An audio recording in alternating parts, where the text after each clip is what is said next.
Cha-Cha Music Review Podcast. Cha-Cha Music Review Podcast. Cha-Cha Music Review Podcast.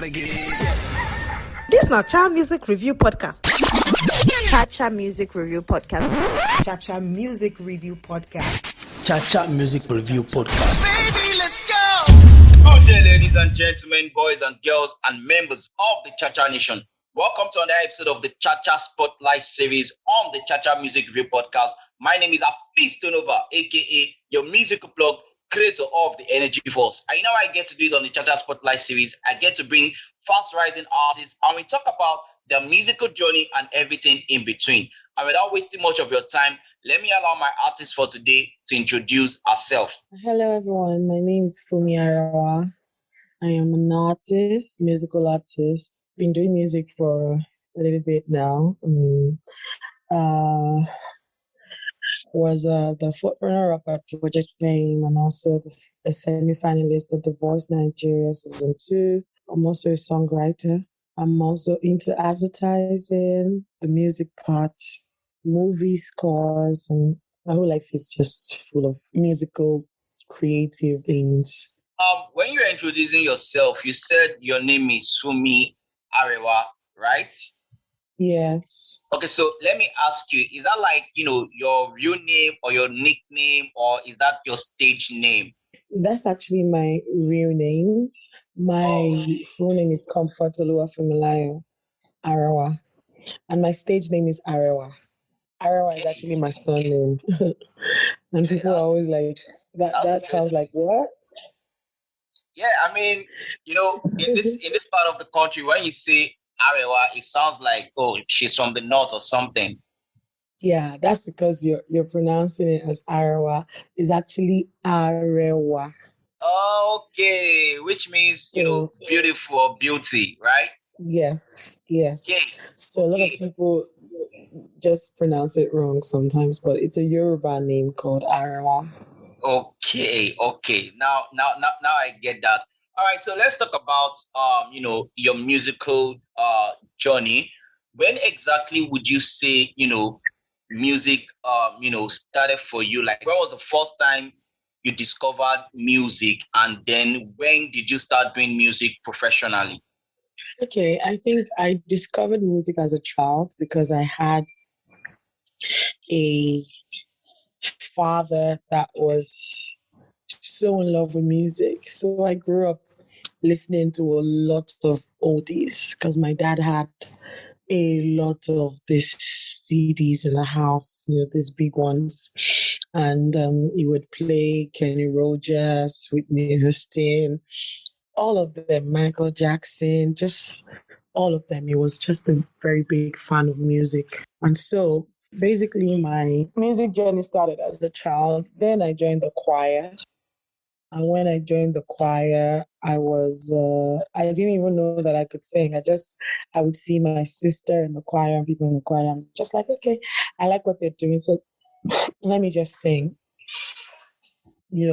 So that's how my music journey started in the choir. Then I joined a group. I remember when I was in secondary school called Destined Souls. We used to sing, in churches and just go from one place to another. And it was so fun because we were, creating a buzz back then. Then I left that group and joined another group called King's Chosen. So basically that's how my music journey started. It was from the church. I know that sounds cliche because that's what everybody, but I mean, my story is just the same, just like every other Black singer. We all started in the church. And then I started singing for Folorunsho Alakija. She has a choir, so I started doing music with her. Then I started doing backup for artists.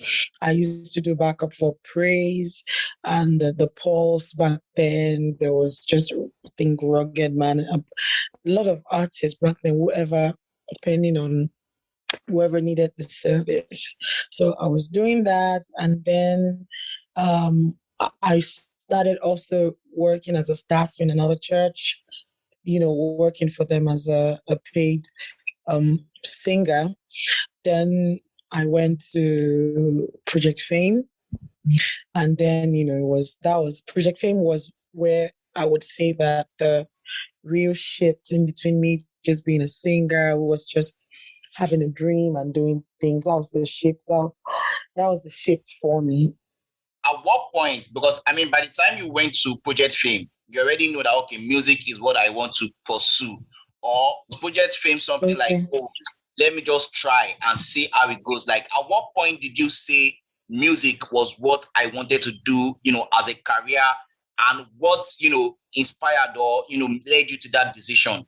Okay, I think the point where I actually knew that music was what I wanted to do was way before Project Fame, actually.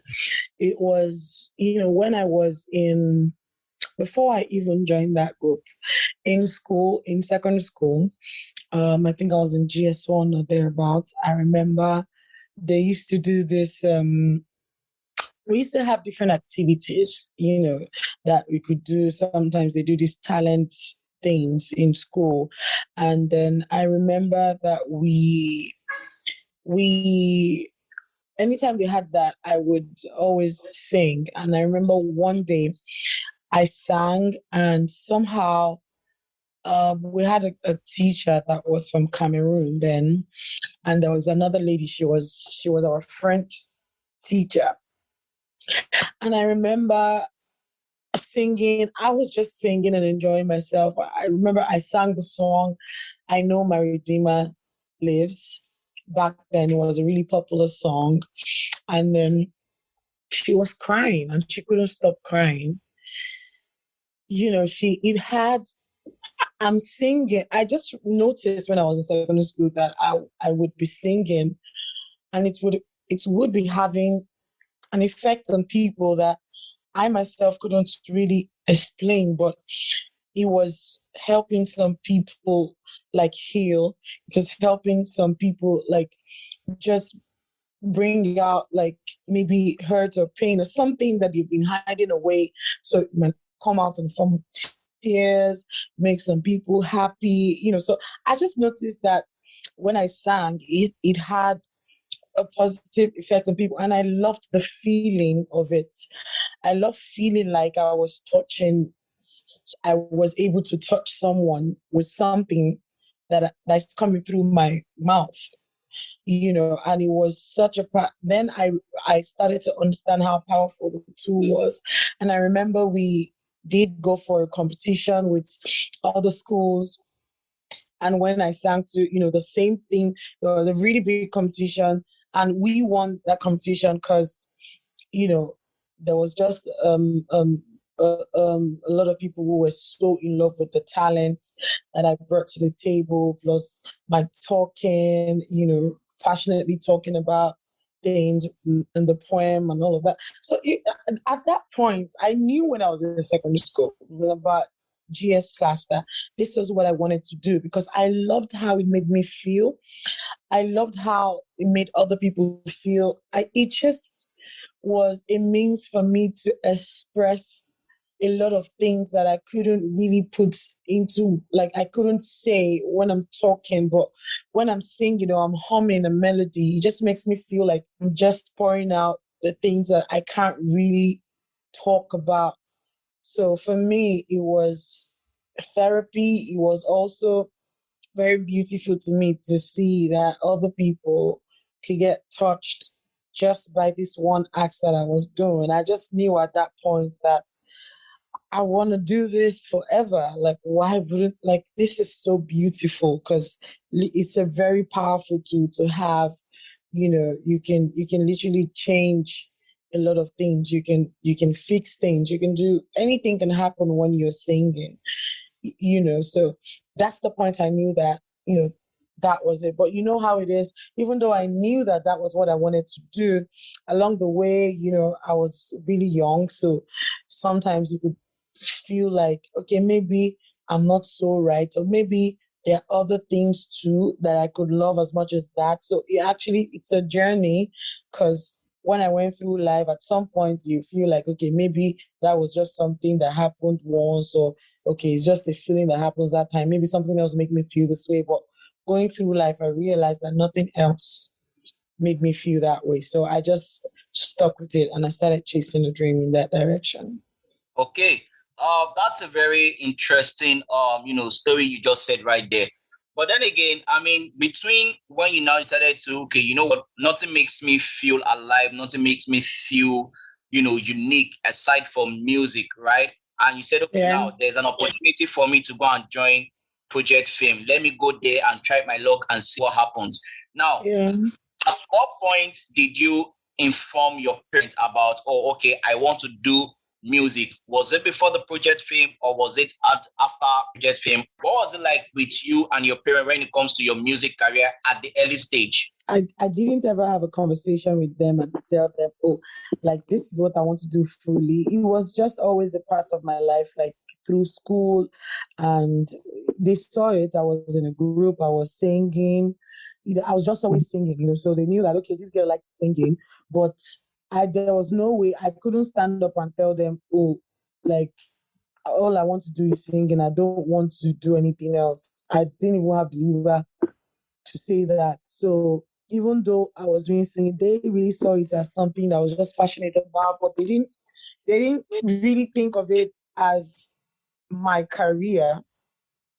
So I still had to go to school and I still had to go through and get my bachelor's degree and, all of that. So I still had to do that because there was no way I was going to tell them, I knew that the only way to tell these people would be to show them, for them to see that, okay, this is her way.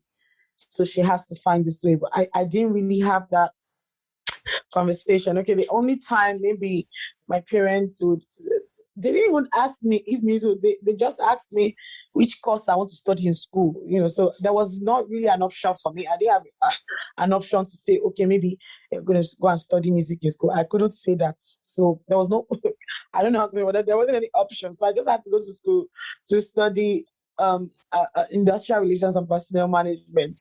The only time when I had when they understood, I didn't even need to now say to them that, okay, this is this girl's path, was when they saw that, okay, this girl she goes for a competition and everybody's like buzzing, she's all over the place. So when they had to experience, they sort of had to live through that with me. So that gave them an understanding of the fact that, this girl wouldn't be happy doing anything else. But I didn't really need to talk about it because initially I knew I wouldn't have a choice. So there was no point even talking about it.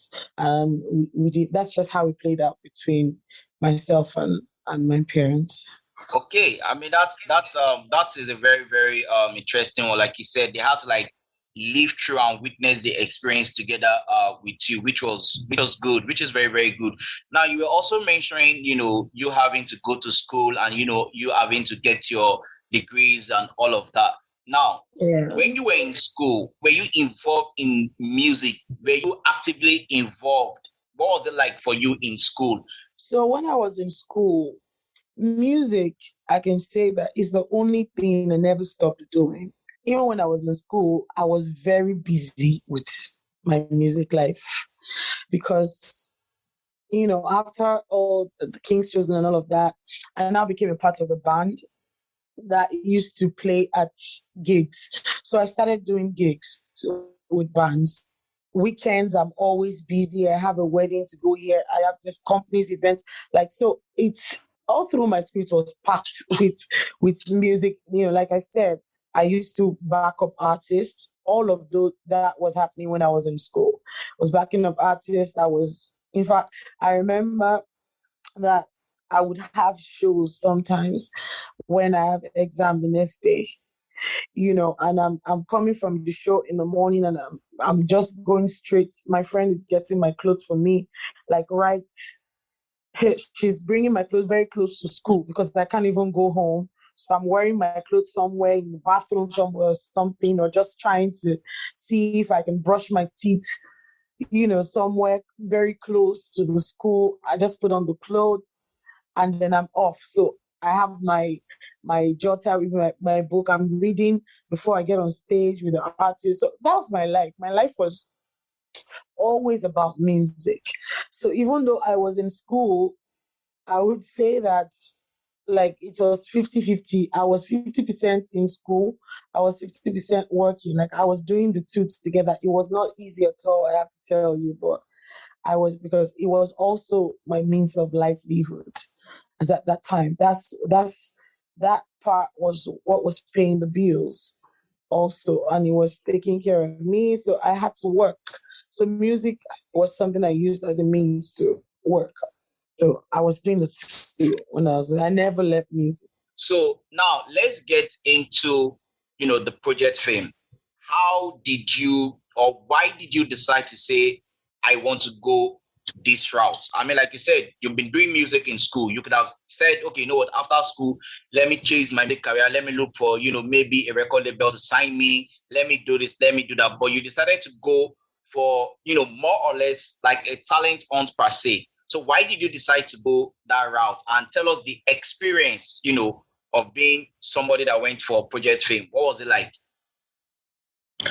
Okay, so even though I knew that I had a music dream, but I still felt largely like it was in my head, and I wasn't absolutely certain that okay, if I now, sometimes as a creative, even though you know that this is what you want to do, you have this, you can second guess themselves a lot. I've noticed, I mean, through a lot of friends that I have, it's almost the same issues. Like you second guess yourself and you're like, okay, like if I really go out there, what is to say that I'm going to be accepted? Anybody. So, and then when you're also, while you're thinking about that, you're also dealing with your life issues that happen to you every day. So it's sort of like can start making you just like whatever it is that you're getting from it, you just want to stay in that corner and just keep doing it. So for Project Fame, I actually, a lot of people around me had been telling me to go for Project Fame. They've been telling me your voice is so amazing, like you should go for one of these competitions. I mean, I went for season 8, so they've been doing a lot of seasons. And I just did it all through that time. I don't know how. Somehow I never saw myself going for a competition. I just felt like, it's going to be too stressful. As in, why do I want to go? Like, who knows, like you go now, like what's going to happen? There was just a lot of me telling myself through the years that it wasn't necessary. Number two, the first time that I actually tried to go for Project Fame, I was in my final year. I remember, I think it was that should be season 7 or so. I was in my final year and I went for the audition, and I got picked at the audition, but then I was in my finals. Like, I couldn't, for me at that point, I had to pick between finishing up that or like adding an extra year myself in school. And I didn't have that luxury. Honestly, I didn't have that luxury of doing that. I'm going to waste the money I've paid now, then I'm not going to pay another money to do a full extra year again. It just felt like, why? I mean, I just told myself, what's the rush? You're almost done. Finish up with your 400 level, school, and then another time will come, another opportunity, you will go. So that was the first thing that happened. But then I went for, I remember I went for my NYSC. Yeah, I think I went for the NYSC in Delta State. And then I sang in camp and all of that. Everybody just kept telling me, you should go for this, you should go for this, you should go for, like, I had a lot of people. Honestly, I went for Project Fame because a lot of people felt like, you should do this, you should try this. Okay, then when I saw the audition, I now told myself, I was like, okay, let me just try it. If it works, it works. If it doesn't work. But as at that time too, there was another issue, which was that I was serving. So it was going to be difficult for me. How do I serve and then be, at P-Fame at the same time? So I was like, all right, let me just go for the audition. When I get to that bridge, I'll cross it. So at that point, I honestly just went for that audition just as you never know. Who knows? Anything can happen. You're going to meet new singers, just let's try. I didn't really, it wasn't something I thought about so deeply, or I thought about it like, okay, let me do this now, like this is the key to my whole life. Or no, I just felt like, okay, let me try. Who knows? Maybe someone will hear me and be interested in my music. Maybe this will push my music a bit forward or get me a bit close, So there was just a lot of maybes, and I'm just like, okay, I should just go, because if I don't go, I'll always be stuck with the maybes in my head. I'll just always be stuck with them in my head. So I just said, okay, let me go. And then I went for the audition. My first, because there are some stages you have to pass through before you even get into the house. Like those ones are not even the ones, they don't get aired. So you go through the first round, and I remember my audition was actually one of the craziest auditions ever, because there's a long list of people on the queue, and I was, by the time I got in for my own chance to audition, and it was Uncle Ben that actually gave me my very first, the very first audition, and everybody as at that time always avoided Uncle Ben because he was the toughest person at auditions. So everybody's like, I just go to another person, because they had these booths. So there's a lot of different people in all the booths. So when you go in, you just go into like one of the booths and then you audition. So I remember going in. I had done that before, like I said, the first time that I got picked and I couldn't go. So this time around, I got there and Uncle Ben only had 1 yes card, because they had to give you a yes card for you to go to the round, or to the next round, where you now see 3 judges and they might give you another yes again or no.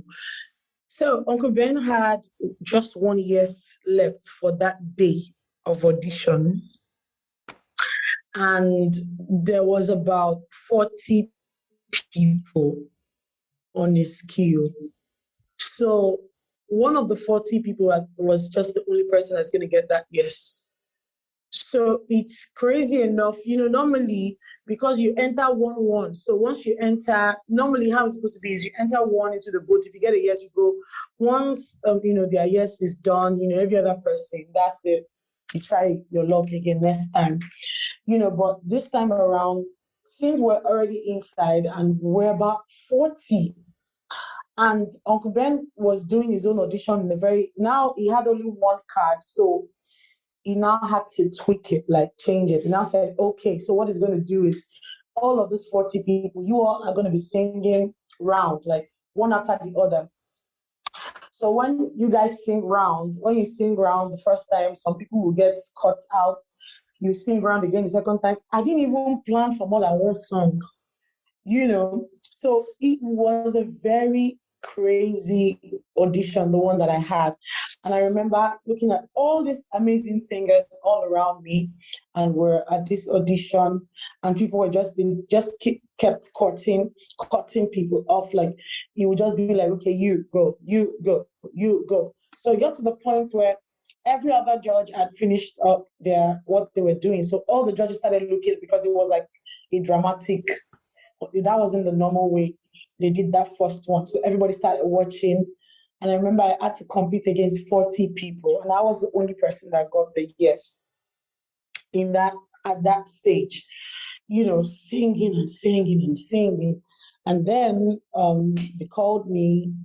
And when they called me, I was actually going for like I said, like it was during the time I was having my NYSC. So then I told my I think they call it PPA now or something. I'm so sorry, it's been a very long time, so I can't remember what we. But I think it's a PPA where I'm supposed to be. I went to my camp. I did my 3 weeks camp. It was after the 3 weeks camp that I even went for the audition anyway. Then I just told them, I got this and I have to go to PFM. So I got a letter. So they MTN had to give me a letter that I was going to give to them so that they could just allow me. So that was how I was able to even get into Project Fame in the first place. So then I did that and I got in, and then that was the point where it clicked for me that, okay, I think I'm almost certain now that I have something that a lot of people want to listen to, because there was a lot of us, and they kept cutting down, from top 100 to top 50 to top 25 to the top 18. The top 25 doesn't even get to go into the house, but they show everybody. Then I think about top 18 go into the house. And I remember we going in, they were peaking, and that's how I got into Peacekeeping. And then the journey was the journey at PFM for me was one of the major things that shaped my knowledge in music. Although I had been doing a lot of things in music, but that was the first place where I had like a professional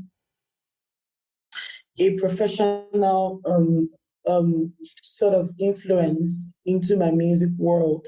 So because we were being trained every day, there was Missy Gay, there was Uncle Ben, there was Chuck Silva, there was just everybody. So every day we were learning about how to use our voices. There was pressure because, you had to deliver, you had to score a song.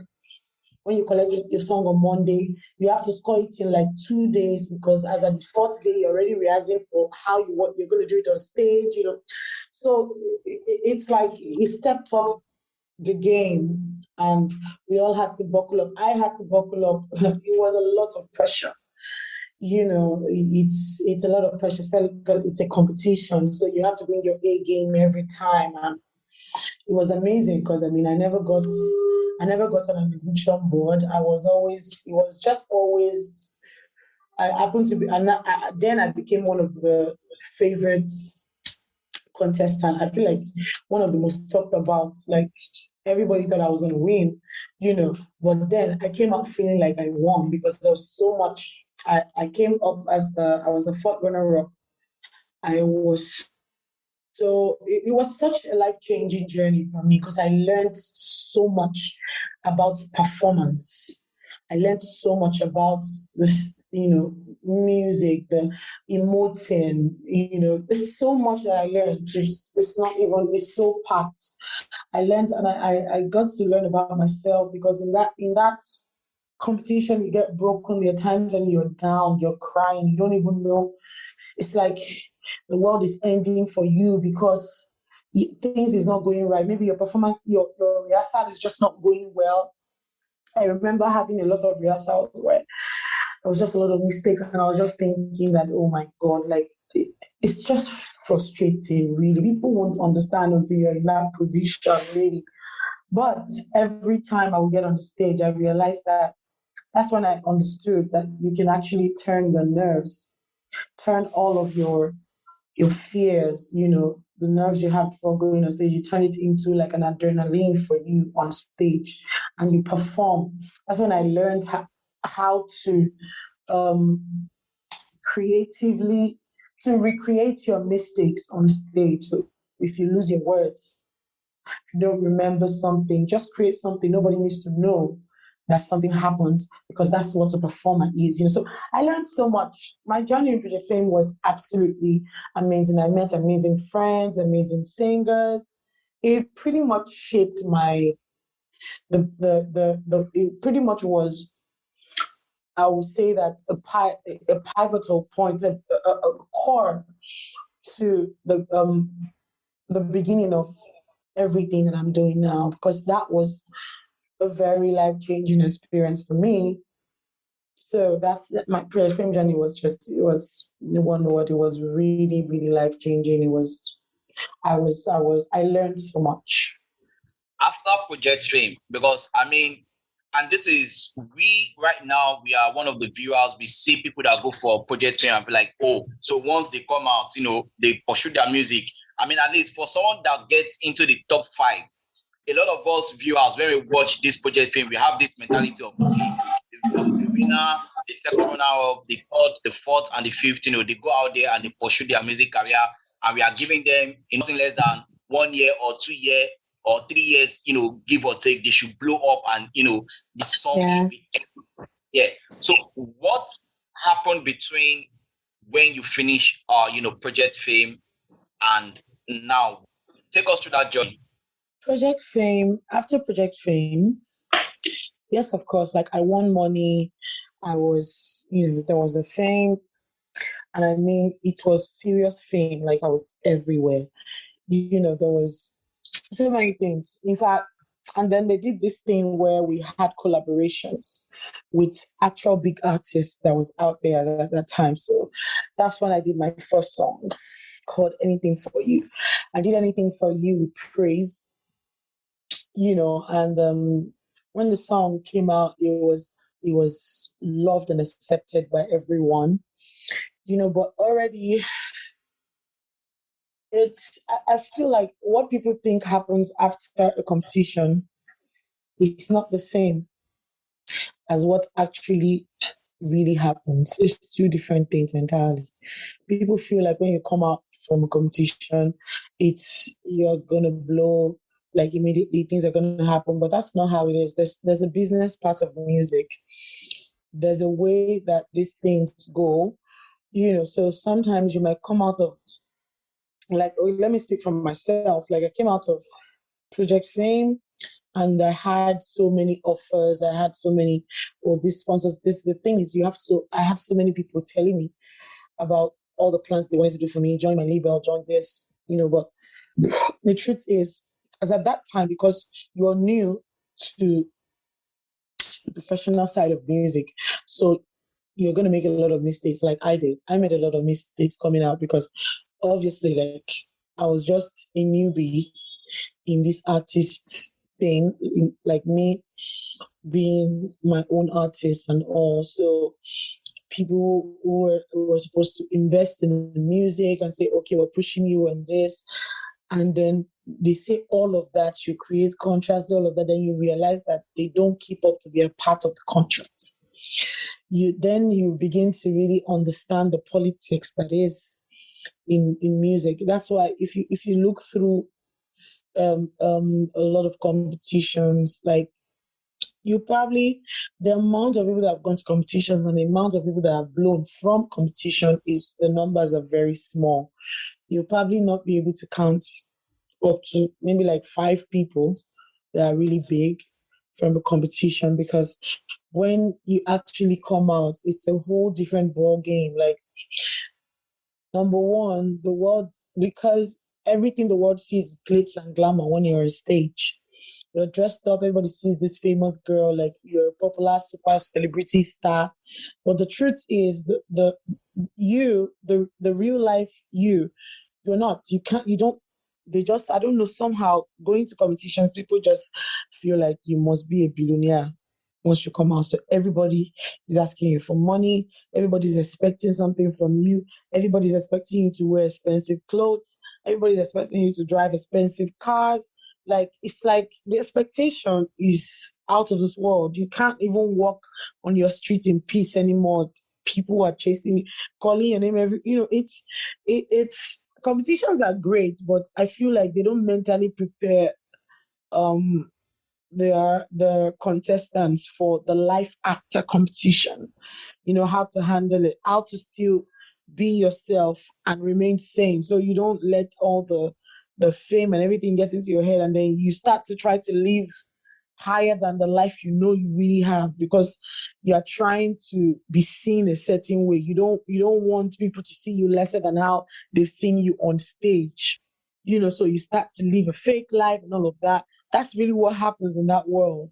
But for me, I tried my best to, initially when I came out, I tried my best to just keep up, do this, do that. But I mean, for one, I learned very quickly, very, very quickly. And I didn't let that get to me at all. That, okay, I'm not going to fake what my life is like. I'm just going to live according to how I am. Like when things happen to me, I give glory to God. Like I moved to another stage, but after P Fame, it wasn't all roses. There was just a lot of bumps here and there, disappointments from people who you're supposed to work with. A lot of people who had made promises about working with me, they disappointed me. It was just a lot of disappointments. And then, I started having to find my journey all over again, like just find myself, find my own pace. Now I started learning, going through the actual process, meeting different people, getting my own connect. Okay. At some point, it just felt very draining because a lot of people don't even want to, the music that I had released then with praise. I remember I was trying to say, okay, there were promises that they had made that, they were supposed to do maybe a video for it and push it and do a lot of things, but even they were not meeting that end. So, and I wanted to try to do a video myself for it, but a lot of the people that want to even do that for me wouldn't want to do that because they don't want to do it and then find out that you get sued later on for because interest might just be clashing. So there was just a lot of legal things, contractual things, disappoint, a lot of things that just was holding me back then. So I would try. I remember that was around the time Hello was out. So I did a Hello cover. I just was putting out like small things, but I wasn't putting out my own song. And then I joined another, then I got another sponsor who had done everything, was supposed to work and all of that. Just last minute, he backed out of the whole project.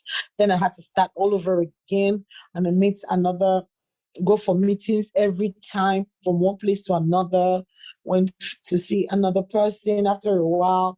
That happened to me a lot, through my life because it felt like everything out here was working with money alone. You couldn't get the radio stations, the TV, like a lot of them to maybe, if you could not even get producers to just be, how do you stop producers just to produce for free for you? It doesn't work because you might not have enough money to pay them. And the people who are supposed to collaborate, like partner with you so that they can do that. It was just a really great, honestly. It's a lot of things. I can't even remember everything, but I just know that as at that point, it was from one disappointment to another. That happened a lot. Now, looking back at those things, I understand the reason why I had to go through that, because it's important, because I had to learn. In the middle of that, where I learned about the industry, I learned about the music, I learned about a lot of things. I learned about royalties, publishing, all of these things. Then I moved from there to joining a company. I was working with them, writing for artists. So I basically moved from that journey. Then at some point, I remember I even faced depression. I stepped back. And when I stepped back, I then started working backstage. Like I wasn't pushing the artist part. I was still trying to push the artist part, but at the same time, I was just taking a step back to work because at the same time, I had to make a living for myself.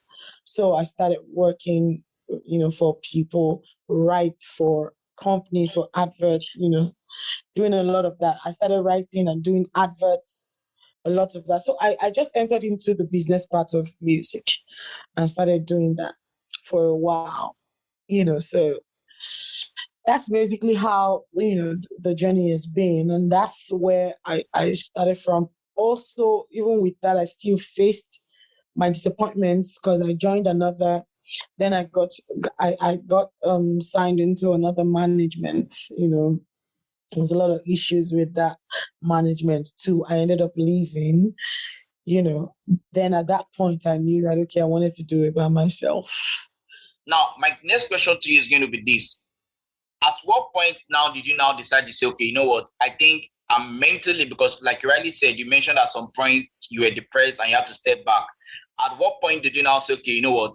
I'm mentally ready to go back and push, the music aspect, that artist aspect of me. I want to get back to releasing music. I want to start putting myself out there again as a music artist, and what was the first song you did, coming after from that, or should I say coming back to yourself as a music artist? After a couple of years, I had learned so much. So, and I wasn't only learning so much about the industry, I was learning about myself too. I had found a sound I knew was mine. I had gotten to a point where I understood my tone. There was just I became a more mature, seasoned singer. Like I understood myself much better. I became more comfortable in my skin. So at the point I knew that I was ready was when I realized I could define what I wanted. I could define where I wanted to go. Number two, I also could separate my happiness or my joy from, this thing that I wanted to do. Yes, my happiness and my joy is in what I want to do, but at the point where I became a happy person myself, like I found joy in me, so I had to first understand that with or without anything, I am content with who I am. I am proud of what I've done. I am, so how do I put it? Like, I got to a point where I realized that because what was causing the depression was because I felt like if I didn't blow as a musical artist, then my life was worthless. Like I didn't know what was I doing, so everything was centered around that. And then I had to understand that my joy doesn't come from whether or not I blow. My joy is inbuilt, is from God, so if you love yourself, I had to first fall in love with myself again and find joy in myself. So I'm not seeking validation from, what people say basically doesn't make me feel less or make me. So when I became at that point where I knew that I'm a lot more comfortable in my own skin and I'm okay and I understood my purpose, I understood my journey. So then at that point, I had already learned how to enjoy the process. So I knew that, okay, at this point, I understand my tone. I can define my goals.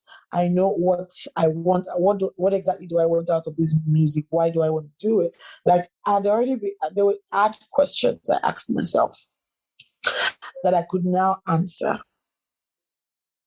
peacefully. And at this point, I knew that, okay, I wanted to do music, but it wasn't going to be what was going to it's not going to do what it did to me basically before. So at that point I knew that, okay, now I want to step out. I want to do music, and I had worked a lot in the business part. I mean, I'd done adverts for Pick Milk, tea salads, Airtel. Like, I'd done so much that I was I was doing so well in the business part now. So now it's not like if I don't blow, I won't make a living, So now I could help myself also. I now learned that, okay, in a little way that you can, even if you don't have everything, now you can push yourself a bit, so you can step out into the light. So that's the point where I realized that, okay, I wanted to do this. And I knew that also I had a lot of fans who stayed with me through my journey. And, I love my fans so much, and they deserve to also, hear this voice that they so love. and everything he used to do to them, bless them, heal them, all of that, they deserved it. So I told myself, okay, I was going to do this. Then the first song I released after that is a song called Stay Alive. The Stay Alive was actually a story about a friend of mine that she literally committed suicide, because she's also a musical artist. The same issues of depression and feeling like you're worthless, like, like what are you doing with your life? And she was also facing maybe like relationship issues. So, however, I hadn't spoken to her in a very long time. She was a distant friend. So I heard a story from another person who was telling me, oh, this girl did this, she poisoned herself, and thank God they found her, or she would have been dead and all of that. And I was really touched.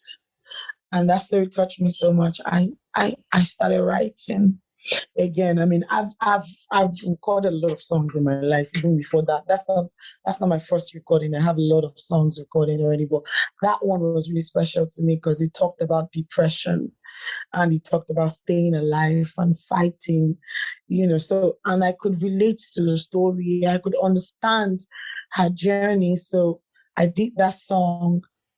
It's so dear to my heart because I wrote every word, feeling exactly what she must have been feeling in those moments, So I wrote that, and that was the first thing I released. Let's talk about what you are working on right about now. Is there any new song that you are putting out? Is there a video? And you rightly mentioned your fans that are stick with you from the Project Fame days up until now. What should they be expecting from you?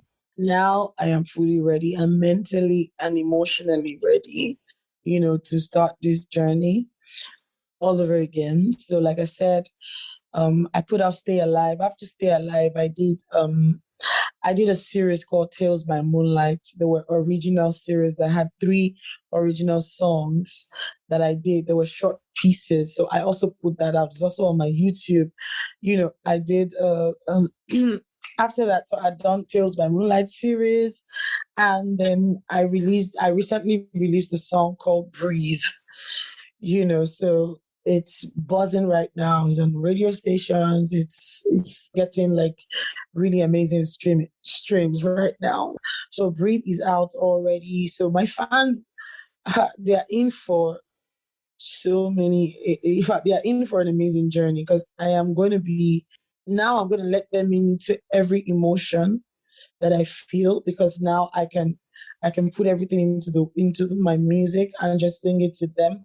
And I know some of them can relate with it, and there's going to be exciting music, dancing, I'm a piano, high life.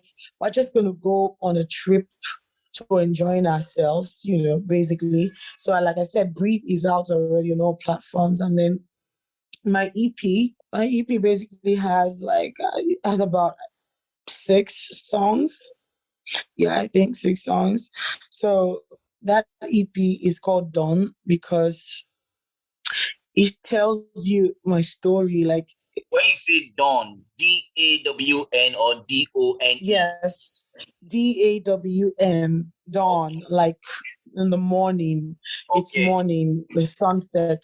So it's, for me, I named that EP Dawn because it's the beginning of a new thing. It's freshness. It's, you're waking up to something. Now it's like I'm telling people, now I'm about to start. And because I've always believed that there's all the darkness that happened is just what happens. Like, it's darkest before the dawn, basically. In the day, that's the darkest part, just before the dawn. So now it's the dawn and new things are about to happen. And in the EP, my EP, I have a lot of beautiful songs there. There's Eleni, or there's Sherry, there's Breathe. I also featured Mike Okri in one of my songs called So Good. You would be shocked. You just need to go and listen to it. You will be shocked at what Michael Chris sounds like, because you would expect that that legend that sang Time Na Money, there's the way you expect him to sound, but this man is so versatile. Like, he can do anything, so it's so beautiful. The music is so beautiful. Like, every part of that music is what I made with the whole of my heart. And then it was produced by the Grammy Award winning producer Vtek, the awesome. That's to tell you that what is in that EP is quality. Okay. First of all, let me say, congratulations on the release of your new EP. And like she rightly said, guys, Chacha Nation, the EP is on every streaming platform. It is titled Dawn by Arewa. Yeah, so make sure you guys go and listen to that EP. And like she rightly said, the EP is full of quality. And you already know that on the Chacha Spotlight series, I do not bring artists that don't have what it takes. So for me to have her on this episode, you already know that she is fire. And now we are going to test how much of a fire she is by giving her the opportunity to do a little freestyle for us. Yes, so the floor is yours. Please give us a little freestyle. I am left with the way you left me, baby. I am left with the things you do, my baby. I am left with the way you left me, baby. I am left with the things you do. So don't you ever walk away from me. 'Cause you leave my star with no stars. Oh, baby, don't matter if bad or good. I'll stay with you. Okay, sorry, please let me just manage that one. Now that we are done with the whole, music part and, let's just try to, wrap up this whole interview and let us not talk about, music. Outside music, who will you say you are as a person outside music? Yeah, outside music, I like to go see new restaurants. I like to eat at new restaurants, just check out restaurants. I love movies a lot. So I love to watch action movies and adventurous movies too. I like to have conversations, I like to play games. I love to play so outside music, I really love to have fun. I'm not so much of a club person or, just jump everywhere, but I love quality family time. I love to be with my friends and just, we can talk about different topics. We can watch a movie. We could play games. I really love playing games. There's this game called Giddy What's, one of my favorite. Ask questions, we answer. I love to go to the cinema and watch new movies. So yeah, I like to have fun. Okay. I'm glad that you said, you like to play game. I have a quick game I want you to play. And so here is the game. I'm going to mention 3 names. And you're going to mention who you are going to pick, who you are going to take home to mommy, and who you just ignore. Are you ready? Yeah. We have Portable, we have Small Doctor, and we have Shanko Rashidi. Okay. I'm definitely going to ignore Portable. I'll probably kiss Small Doctor.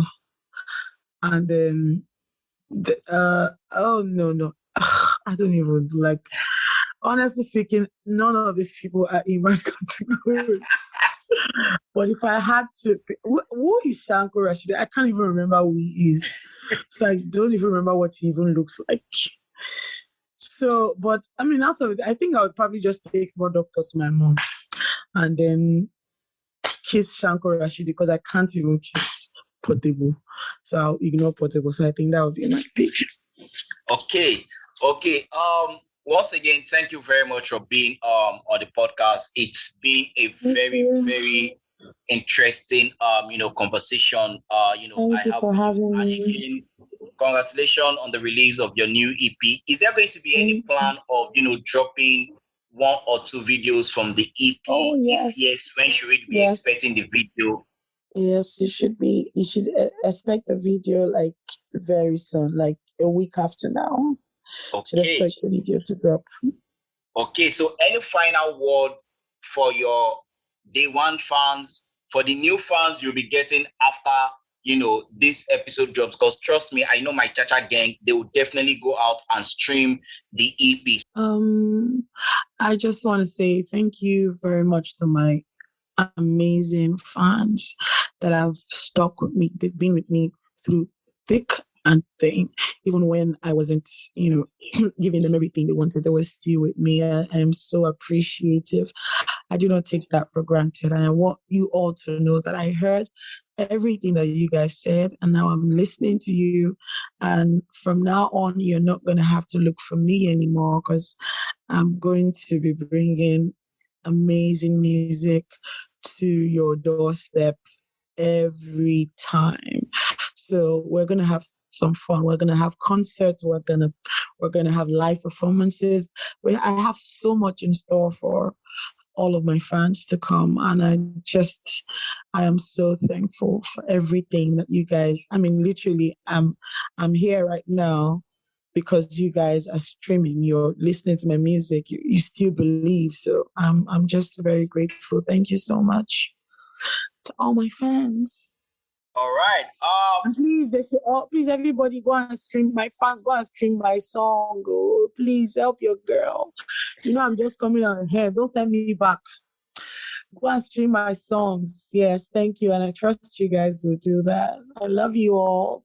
Definitely, they are going to do that. Once again, thank you very much, Arewa, for being on the platform. It's an absolute pleasure. To every Chacha gang, for listening to it. And by the way, shout out to my big boss, Tony Do, for, linking us up. Thank you very much for, always watching us. Yay. Mr. Tony, thank you. Yeah. I had to throw that in. Now, ladies and gentlemen, boys and girls, and members of the Chacha Nation, this is where we have come to the end of this particular episode. Till I come your way with another episode, my name will always remain Artiste, aka your musical plug, creator of the Energy Force. Remember, keep the energy, keep it positive, and keep it 100. Peace out. Cha-cha time, two time for the Cha-cha gang. Give me the Cha-cha gang. Rockin' with the best, Cha-cha gang. Give me the Cha-cha gang. Alayela with Cha-cha gang. Give me the Cha-cha gang. What's in my body, Cha-cha gang. Give me the Cha-cha gang. Cha-cha gang. What's in my gut?